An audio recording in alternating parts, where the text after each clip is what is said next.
오늘도 말씀을 묵상하기에 모이신 성도님들을 축복합니다.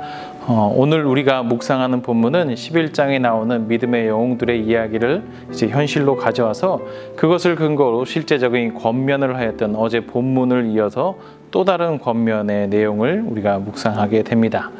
오늘 본문 14절에서는 첫 번째로 모든 사람과 함께 화평함과 거룩함을 따르라 추구하라라고 그렇게 권면합니다. 여기서 모든 사람과 함께 화평함과 거룩함을 따르라 했기 때문에 우린 여기서 모든 사람, 이것을 이 세상에 살고 있는 모든 사람들로 그렇게 생각할 수 있습니다. 그런데 그리스어 원문의 문장을 보면 모든 사람과 함께를 화평이라는 명사보다는 따르라 추구하라라는 그 동사에 연결시키고 있습니다. 그래서 모든 사람과 함께 화평함과 거룩함을 추구하라는 말은 불신자들을 포함한 모든 사람과 갈등하지 말고 잘 지내라 라는 그런 권면이 아니라 평화와 거룩함을 추구함에 있어서 혼자 홀로 하지 말고 모든 믿는 사람, 다시 말해서 신앙 공동체의 지체들과 함께 추구하라는 그런 권면을 하고 있는 것입니다. 그래서 15절 상반절에서 히브리서 기자는 너희는 하나님의 은혜에 이르지 못하는 자가 없도록 하라라고 그렇게 개인이 아니라 공동체가 함께 애써야 한다라고 이렇게 말을 했었고, 그래서 이것은 14절의 맥락과 연결해서 내용의 연속성을 위해서 또 이것을 덧붙여서 이야기한 것으로 우리가 이해할 수 있을 것입니다. 이렇게 말한 뒤에 15절 중간에 보면 히브리서 기자는 쓴 뿌리라는 표현을 합니다. 이 표현은 신명기 29장 17절에서 유래했을 것이다 라고 학자들은 이야기합니다.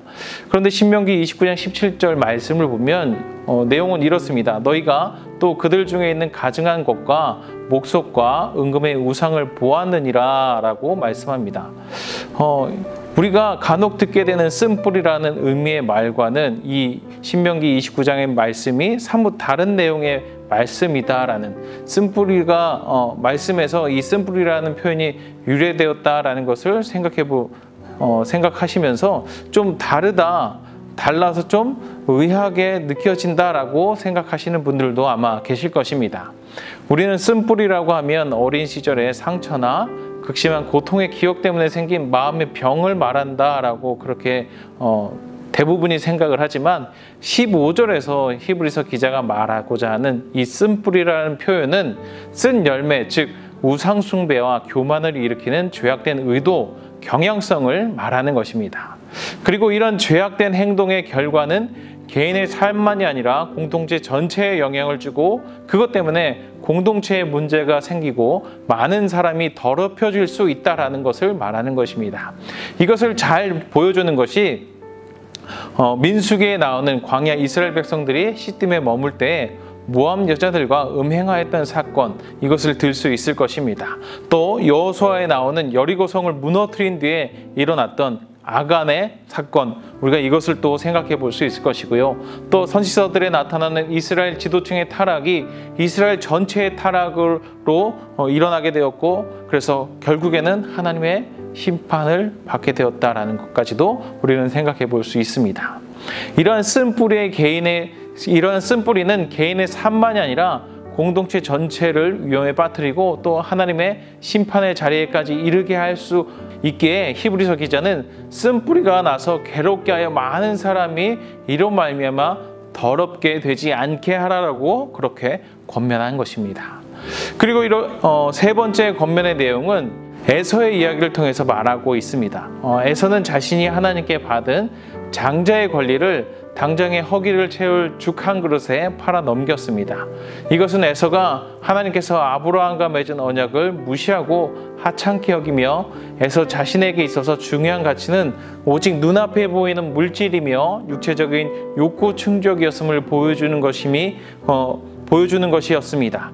그렇기 때문에 에서를 통해서 지금 히브리서 기자는 히브리서를 읽고 있는 1차 수신자들, 당시 유대 그리스도인들에게 에서는 잠깐 신앙생활을 게을리한 것이 아니라 적극적으로 하나님을 무시했고 등졌다, 이 사실을 너희가 알아야 된다라는 이 사실을 말해주고 있는 것입니다. 그러니까 히브리서 기자는 14절부터 17절의 내용을 통해서 믿음의 공동체 구성원들 가운데서 에서와 같은 음행하는 자가 나타나지 않도록, 공동체 내에 쓴뿌리가 자라나지 않도록 혼자만 화평과 거룩함, 믿음의 생활을 추구해 나가지 말고 함께 그 믿음의 생활을 추구해 나가야 함을 이해하게 해주고 있는 것입니다. 왜냐하면 혼자서는 이 세상에서 주님께서 우리에게 명하신 그 믿음의 삶, 예수 그리스도를 따르는 제자의 삶을 사는 그 세상의 흐름을 거스르는 삶을 살아가는 것이 쉬운 일이 아니기 때문에 그 일을 함께 서로가 서로를 돌아보며 그 길로 나아가야 한다고 말하고 있는 것입니다. 우리도 그리스도인으로서 세상을 살아가다 보면 세상이 말하는 삶을 그대로 살아가는 것은 너무나 쉽지만, 주님께서 우리에게 말씀하신 삶, 내 것을 포기하고 이웃을 위해 나를 희생하고 주님의 뜻을 이루기 위해 내 생각을 내려놓는 것, 그것이 정말 쉽지 않다는 것을 느끼게 됩니다. TV 뉴스를 보면서 내 정치적 생각과 성향과 다른 사람을 비판하고 비난하는 것은 너무나 쉽습니다.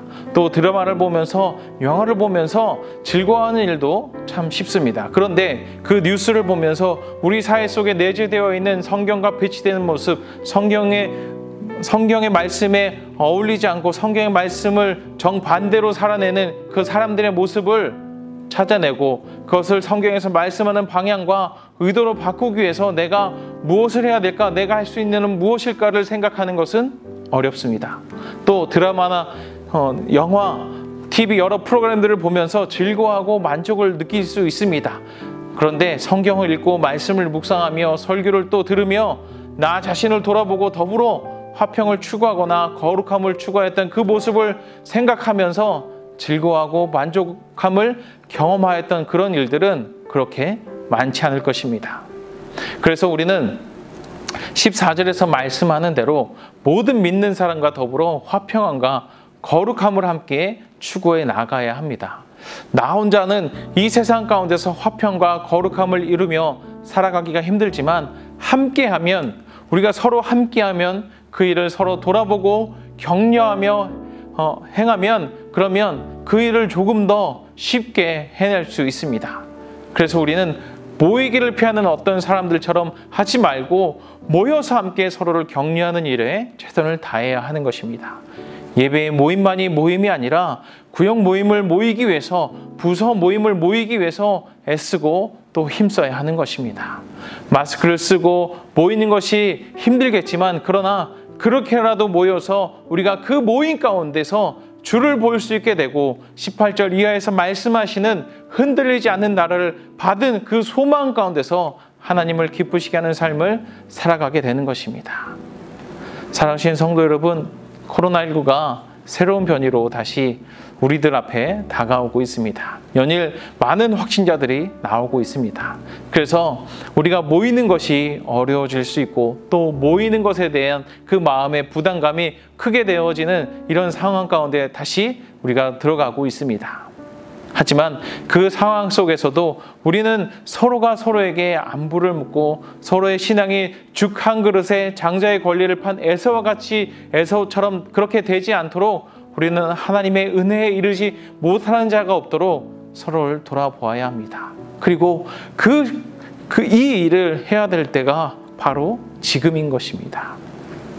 오늘 우리가 주일을 보내게 됩니다. 주일을 보낼 때 오늘 내가 교회 나가서 예배 드리는 것, 그것 한 가지로 만족함을 느끼시는 것이 아니라, 하나님의 은혜에 이르지 못하는 자가 나와 함께 신앙생활하는 우리 교회 교우들 가운데, 또 내가 알고 있는 형제 자매들 가운데 그 하나님의 은혜에 이르지 못하는 자가 있지는 않은지 우리가 오늘 하루 돌아보며 하루를 보내면 어떨까요? 전화 한 통화를 하셔서라도 그렇게 서로를 돌아보고, 카톡으로라도 그렇게 서로를 돌아보고, 그래서 하나님의 은혜에 모두가 이룰 수 있는 우리가 되었으면 좋겠습니다. 그래서 오늘 그런 하루를 보내시고, 또 그렇게 이번 한 주간을 보내시는 성도님들 되시기를 주님의 이름으로 축원합니다.